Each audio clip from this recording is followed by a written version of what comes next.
You're listening to the Meet the Farmers podcast with me, your host, Ben Eagle. Please remember to subscribe to the show wherever you are listening.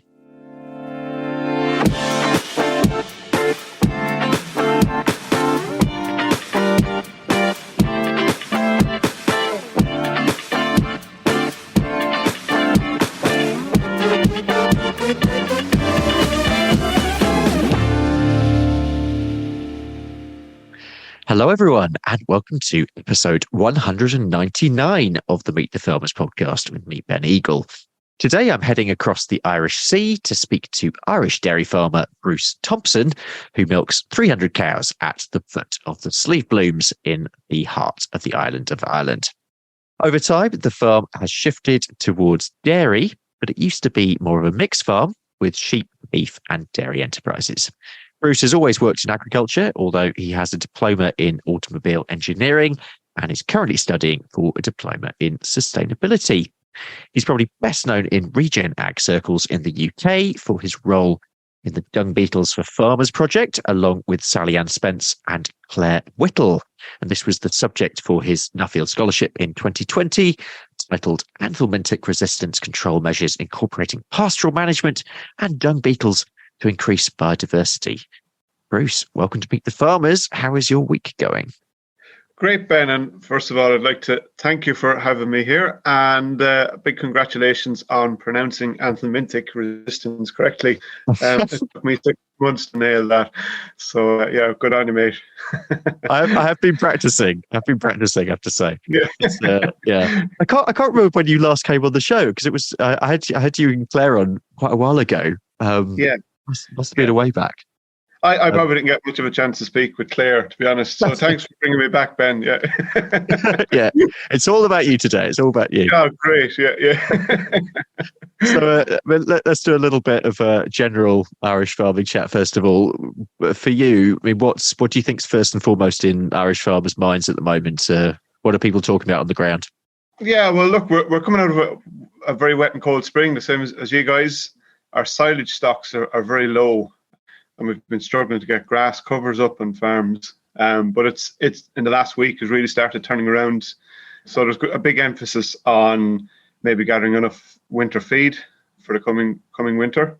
Look, I suppose we're currently looking at input prices versus our output prices. So our milk prices are dropping at the moment, but the inputs are like, as they went up last year, they haven't really come down. Some of them are still going up, in fact.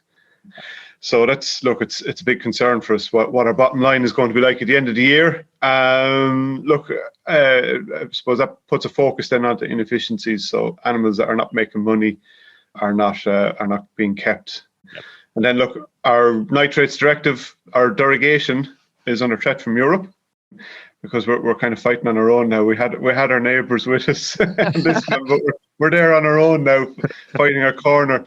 So the Department of Agriculture have put different banding onto different livestock for nitrates levels. But basically, the long and short of it is we need more land for the number of animals we have. So that has driven up the cost of land rental. So that's a hot topic at the moment as well. Yeah, so it's all positive. It's so in the usual way. Yeah. Tell us more about where you are, because I mean, am I even saying that right? The Slieve Blooms, they sound absolutely fantastic. I have to admit, I didn't even know that part of Ireland sort of was a thing. And when you was talking about that, when we were researching this, I've just looked into it. It looks an amazing place. Yeah, it's brilliant. Yeah, look, I could have said that beside Portlaoise Prison, but that's probably not as sexy. So I went with Slieve Blooms. Yeah, it's a fantastic amenity, natural asset that we have. It's only really been realised in latter years. The state are putting up mountain bike trails and different amenities in around the mountains, walkways, and it's fantastic.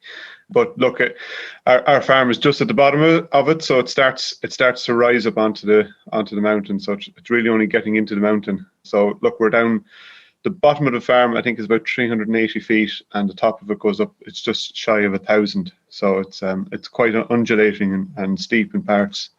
Okay. And are you sort of on or off the tourist circuit? We'd be off it. Thank goodness for that. Because I look, we wouldn't.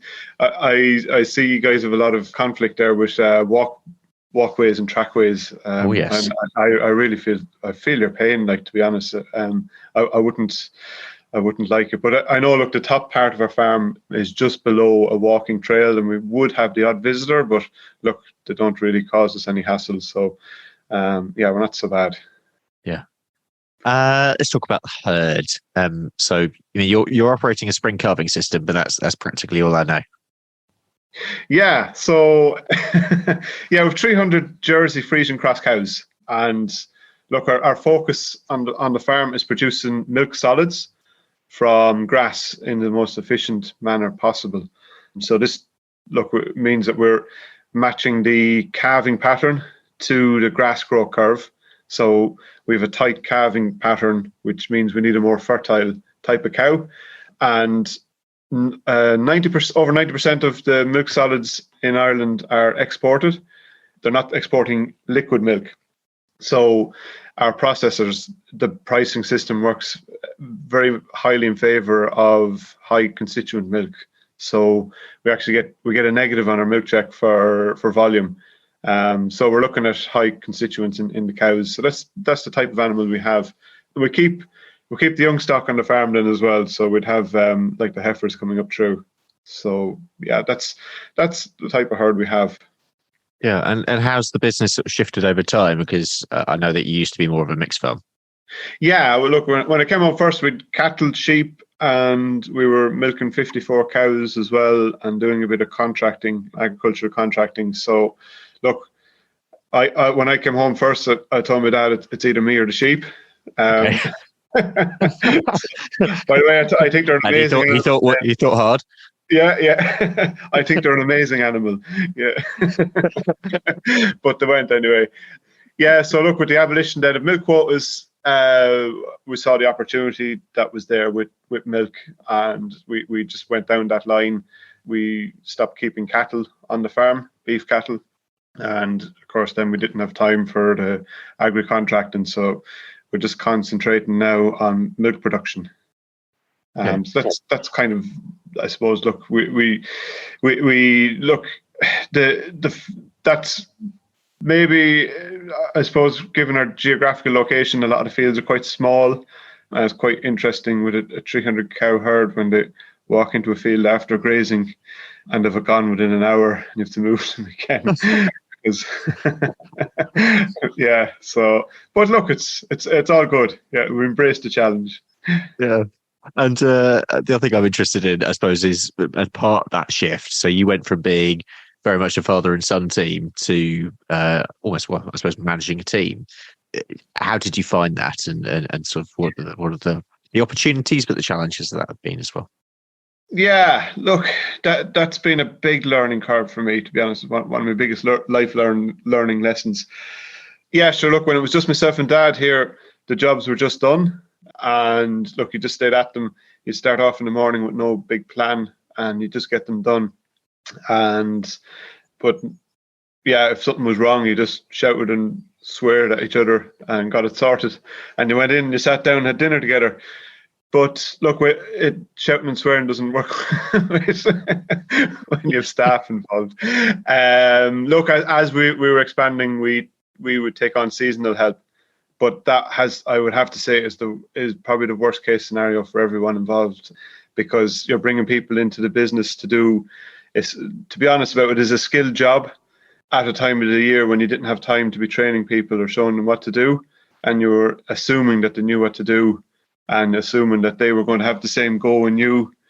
And at the end of the day, they were looking to go home, and I was looking to get the job done.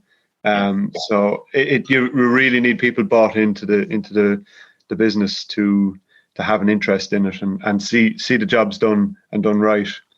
Yeah. So yeah, look, that wasn't a favourable time, but look, we're now with two really good people on the farm, and I have some teenagers that come in at the weekends then to help out. They're great fun then as well. So.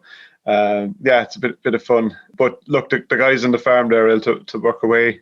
without me being there. They know what needs to be done, and we've developed rosters and standing operating procedures and good communication.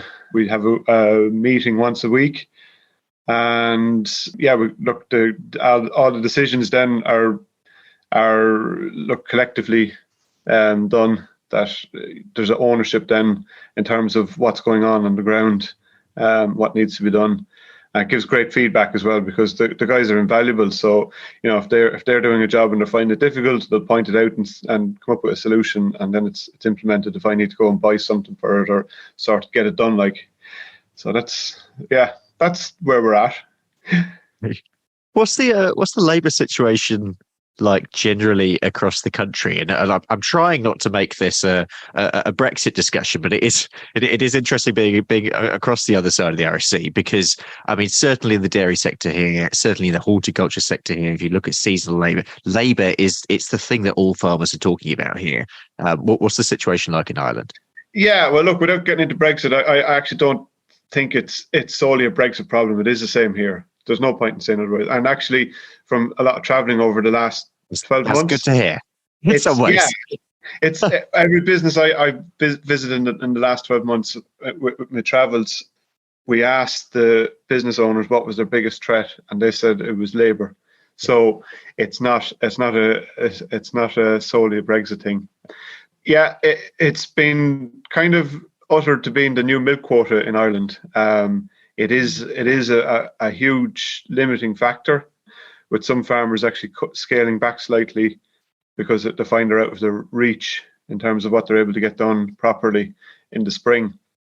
There used to be talk about getting people in and giving them maybe €20 an hour for work in the spring, just for a few weeks.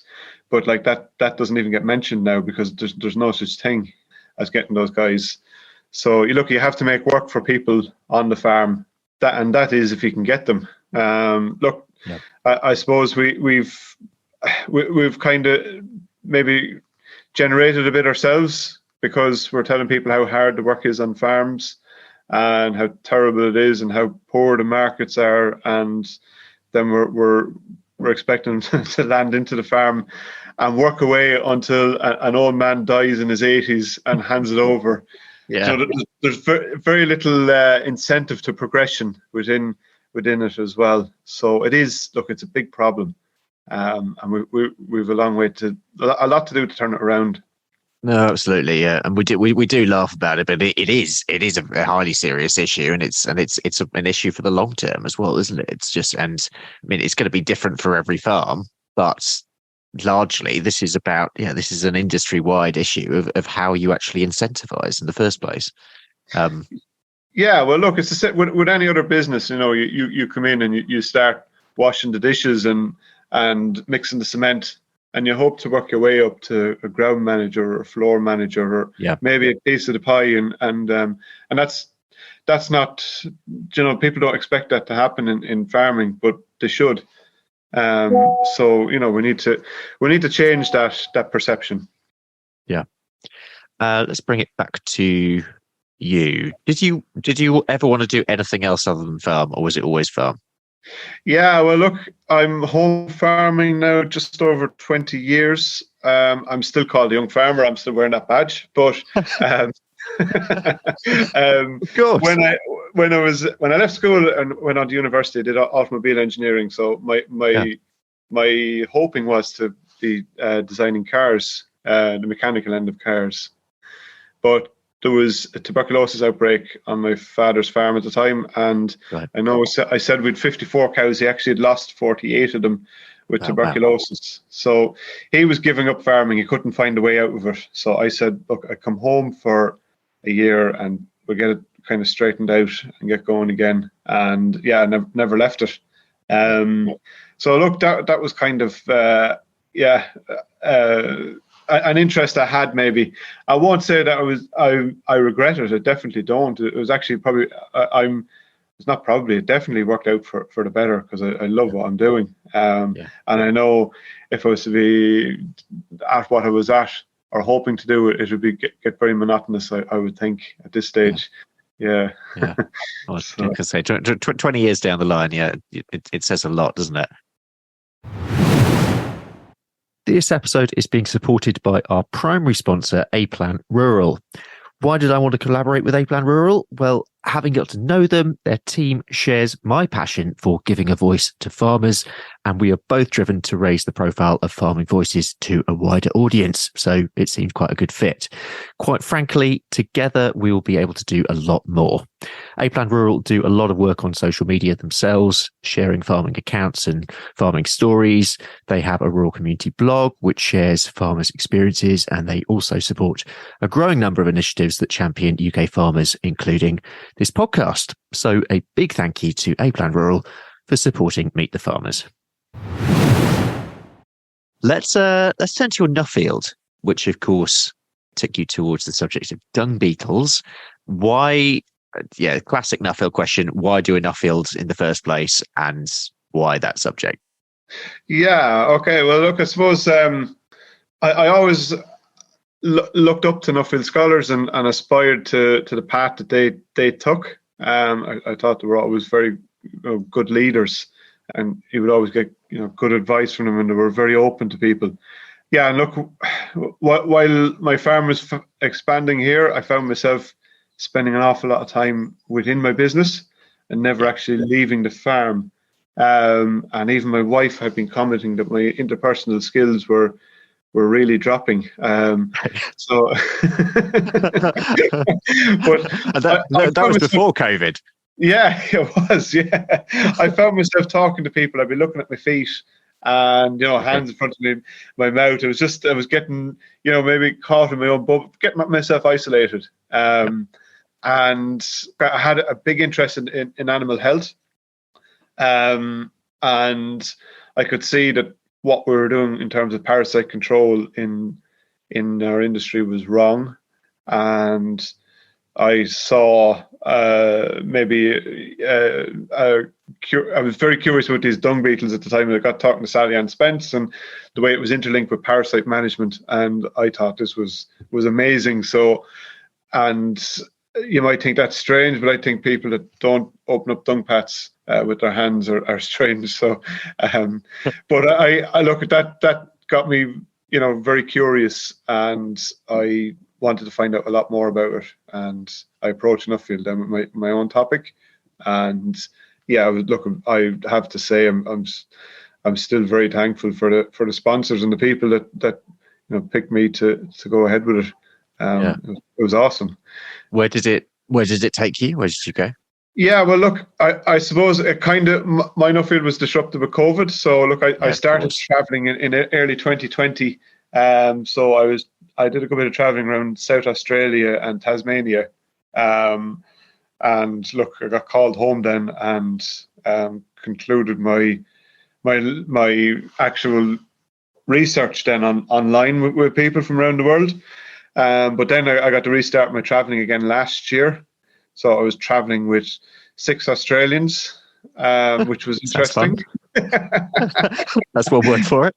Oh yeah, you'd have to start in the morning. If you didn't, what Australians are like. So you'd have to start in the morning with punching first. Yeah, I've lived with several over time. So yeah. Oh, yeah. 6 of them aiming at you now. Yeah, but yeah, look, we travelled to Singapore, France, UK, Canada, Iowa, and Washington DC, and we saw loads of stuff. We saw farms, schools, shops, markets, banks, government institutes. It was bloody brilliant. Yeah. So and in terms of its impact on you and its impact on how you run the farm, what were the changes? Yeah, well, look, it was a big impact, to be fair. Now, look, I suppose the first learning was before I ever got going on my own farm, in terms of time management. Like, everything had to be streamlined before I went. I was going to be away from home for a significant length of time without being contactable. So, everything had to be an SOP. Everything had to be very simple. So these things that only Bruce could do, those jobs had to go. So it had to be done a different way. So so I suppose, look, that's a change that has continued on since. Look, I know it sounds very cliche, but the biggest finding I found was with any of the businesses or places I've visited was people management skills. Dealing with people, it was their biggest asset. And the businesses that done well were really good at managing people. So they saw people being a real positive. So look, I brought that home, and got to see how having these like farm meetings and different strategies discussed with the other people that are around the farm, how that impacts on the farm, and seeing how people are more bought into the different aspects of the farm, and how they're a bit more excited about what's going on, rather than just milking the cows or just feeding the calves, to get to see why you've picked this type of animal, for example. And that's interesting. So actually, in some ways, it didn't just have an impact on you; it had an impact on the rest of the team as well. Oh yeah. Well, look, I suppose, really, when you start kind of working that way, you start rubbing off of other people, and they start rubbing off of you, and it gives you great incentive to stay going. Like, and that, seeing that, it inspires me then to find more information and do things better. And the same with the other guys around me. Rather than just getting through the day and getting the job done, you're now seeing, is there a better way of doing this? What does he think about this? Who's best at doing this job? And definitely a better overall impact on the farm. Fantastic. Yeah. Just a little more about our primary sponsor, A-Plan Rural. They provide bespoke insurance cover for farms and estates. This could be for anything from tractors and machinery to a new exciting diversification venture. So for more information, visit aplan.co.uk/rural. That's aplan.co.uk/rural. Let's move on to the challenges section of the show. And you said when we were planning this episode, I'm going to quote it back to you now. Okay. You said, I feel that the barriers being placed in front of farmers to embrace technologies needed to mitigate climate change impact are not only frustrating, but are also discouraging young people from entering the sector. I was really interested in this. Tell me more about what you mean about this. Yeah, well, look, we're being told we need to reduce our greenhouse gases and our impact on the planet. Yet we get very little actual encouragement to do so. Like, why should we do it? Like, no matter what we go do, it's going to have a financial implication for us.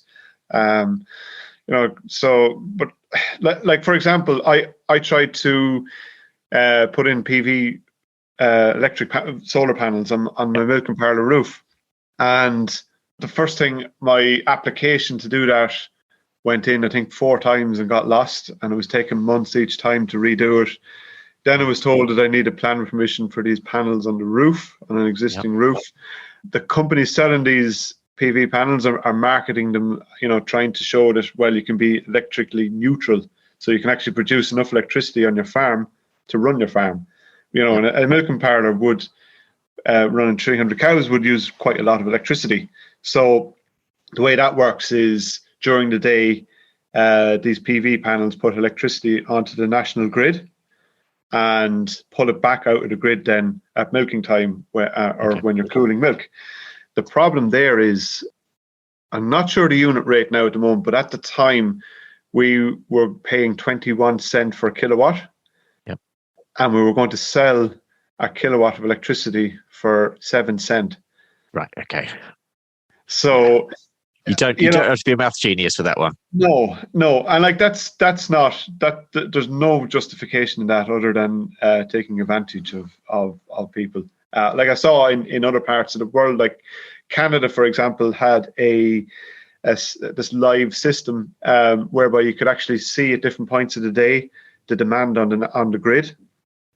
And guys, like, we were looking at a biodigester, they actually would up the production of electricity at that point when there was more of a demand on, because there was a higher rate paid. So, for example, if there was a windy day and the wind turbines around the countryside were producing quite a lot of electricity, the demand would be quite low. So they wouldn't get paid for as much for their electricity. So on a calmer day, then they would up production to get more from it. So it was a very intelligent type of a system.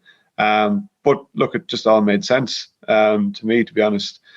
So look, I suppose that'd be one thing. Look, the licensing for timber growing and felling has put it completely out of reach of farmers. I think there was a very small amount of land actually planted into forestry last year. We're not allowed calculated into our carbon offsetting, and the licensing is very very difficult to get through. So it's another layer, look, that's in front of us. Our Department of Agriculture, anytime they're talking to us or meeting with us, they're talking about how bad of a job we're doing and how we need to up our game. And I'm not being cynical, but I think the farmers in this country have done an absolute amazing job in the last few years, taking on different mitigation actions without actually having any incentive to do so other than to do their part. They're not getting paid extra. They're planting trees. They've changed cambers on roadways. They're using low emission slurry spreading equipment. They're using protected urea for very little financial gain. And look, it's putting a downer on the industry. It's slowing people down from expanding. It's getting or succeeding. And look, it's taking the wind out of the sails of the system, and that I feel is off-putting to young people coming into the industry. They're worried that they won't be able to fulfill their dreams in terms of maybe expansion.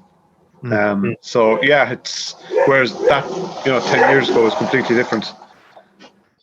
Yeah, like I say, I think it's an interesting topic, actually, a discussion generally. And I mean, listeners, whatever part of the world you're actually listening from, I'd be really interested to hear your experiences of this, because you do hear on the grapevine this being said, and I speak to quite a few farmers who are, it feels like they're taking action despite the situation. So yeah, it'd be good to hear more of those experiences. On that sort of sustainability outlook, and I suppose we're talking about ideals here, but what does a sustainable farm unit look like for you? If we're planning a sustainable future going forward, and probably a dairy farm unit here, what are the kinds of things that you would want to see in a sustainable farm unit going forward? Yeah, well, look, I believe that a sustainable farm uses a very targeted approach to the use of their inputs. Because look, sustainability, well, what's the definition of sustainability? Well, look, really nothing lasts forever. So I suppose it's having the least impact on the resources that are in front of us. So look, the first check in that box is to use a very targeted approach, which we're not basically doing. Look, the ownership of the farm, I believe, should gradually be eased from one person to another. We haven't been very good in that area. So look, you have a labour succession there, and look, we talked about that a few minutes ago, being an issue. Well, it's not just in terms of help on the farm; it's incentivizing, but also from what I see with farmland that gets changed ownership, it can be very often late in the show for it to happen. And it can very often be split up, or because of it gets reclaimed, so hedgerows can be removed, or there's land drainage happens. Whereas when it's eased through, you haven't got that big impact on the landscape of land when it's actually moved. So you have someone that's moving out of the business and bringing someone in. They can see the benefit of maybe looking after their soil, or planting trees, or looking after the grassland, and seeing the effects of what can happen if something isn't treated with respect over time. we should also be seeing the farmland increasing in an ecological manner. We have to treat soil as our number one asset our number two asset next to labour on our farm. And we look, it's very often is currently being mined in a lot of cases, as opposed to being treated as being a living organism that needs to be looked after. It's basically what's given us all our produce at the end of the day. So we need to that soil should be getting better as time goes on and not lesser, which I have seen happening in actually Iowa was a really good example. Okay. The topsoil in some parts of Iowa has gone from 6 feet down to 2 feet. Wow. Over time, and are now, to be fair, I was surprised the level of effort they're putting into this now to correct that. Has taken a massive effort, but like that's the extreme of mining a soil for all it's worth to get crops off of it. So same crop year in year out, erosion happening, and dust bowls and all that happening. But yeah, look, I know we mightn't see that impact here, but it is a thing, to be fair. So we need to be looking after that. And linked to, I suppose, the sustainability of the industry as a whole, also linking to what you were saying earlier about young people. Are you seeing enough younger people coming into the industry in Ireland? Is this an issue generally that people are talking about? Or is it one of those issues that we sort of just perceive that it's very easy to say, isn't it? Oh, people aren't interested. But is it actually a real issue? Yeah, well, look, I think from my experience, there seems to be great interest in the early to mid-teens. Okay. And then there seems to be this lag of when people come out of university, or coming out of secondary school to go on to university. There doesn't seem to be that age group, between 19 and 25, 18, 19, 20, up to 25 coming into the industry. Yeah, look, I think a lot of it is, look, from what I mentioned there before about discouraging people. I know when I was actively discouraged from taking up agriculture when I was in secondary school. Now, it was a different country. We were looking at a Celtic tiger here. The economy was booming. Yeah. We had Dell and all these companies coming in. So software writing was something we're pushed down. Engineering, building. We had milk quotas and small farms which weren't returning an income. So it was all I was hearing was, you'll never make enough money out of farming. Don't go down that road. That story is still being told to an extent. And we're pushing people into university and telling them that, you have to go into university and stay away from farming to be successful. And there seems to be quite a good interest in agriculture, but in young people, but they're being pushed on to maybe a third level education that might actually end up with a job at the end of the day that's as rewarding as being a dairy farmer, or any other type of farmer. But I'm just picking on my own industry. Yeah. I think we're kind of have created that problem ourselves, and we're seeing a lot of people emigrating at the moment to Australia as well. Okay. So yeah, I suppose, look, yeah, we have created ourselves, and some of the ones then that we're kind of pulling it back into it don't want to be there, and they do a couple of years at it, and they get fed up of it and go on with themselves. I think we're not selling our industry very well. We're not showing what potential is there, and we're telling people how bad it is and that they need to go on to do something else. So it is discouraging, but there is an interest. I will say that there is an interest there in young people. Yeah, definitely something for listeners to ponder for sure. We're going to start to wrap things up. So I'm going to ask you the same questions that I ask everyone at the end of the show. The first is, Bruce, what is your message for the public? Message for the public. Okay, well, I think farmers are already doing a lot with their responsibility for climate change and willing to do a lot more. The potential to capture carbon isn't in any other sector. So we can all agree on the 90% of what we need to do on our farms. So let's ignore the 10% and get it done. Brilliant. And your message for farmers? Message for farmers. Let your legacy be what you leave for the generation behind you.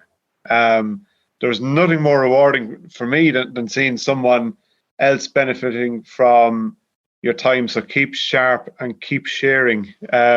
Look, we're the average of the people around us. So let's bring up that average. Brilliant.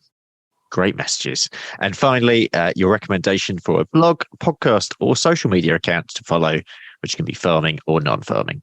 Okay, well, podcast, I would say The Dairy Edge by Teagasc. If you want to know how to spell Teagasc, ask Ben. It's an Irish word. I'm going to give this a go. Okay. Teagasc. You nailed it. Well done. Yeah. Good. That's only because I know the podcast. An audio book then that I've listened to there is Know Your Why by Simon Sinek. Yeah. Falcon Thoughts on Twitter, or for a bit of fun, Shit London Guinness is an account on Twitter there that can be quite funny. Nice. So I'm just going through my the books on my desk at the moment. I've got Start With Why there. Oh, very good. Yes. I've literally. Yeah, I think I was. What else have I got? Got The Black Swan as well. And that's going to be a tough one. Anyway, yeah, slightly obsessed with those kinds of books at the moment. Yeah, I'm more of an audiobook man. I can get on and work while I'm listening, so it's good. Yeah. Brilliant. Well, Bruce, thank you. It's been an absolute pleasure as always having you on the show. Thank you for. Telling us your thoughts. There's lots of food for thought, I think, for this week on all sorts of elements of the industry. So and just good luck for everything you're doing, and stay positive. Cheers, Ben. Thanks very much. Thanks for having me. Awesome. That is it for today. If you haven't already, please like and subscribe to the show wherever you're listening, and leave us a review on Apple Podcasts or Spotify. Next week for episode 200, I cannot believe it. I genuinely can't. I'll be joined by my podcasting brother, Mr. Will Evans, to look back on the last 100 episodes of the show. And on the Rural Business Focus podcast this week, we're talking about driving a commercial strategy for growth. And I'm joined by Veronica Still.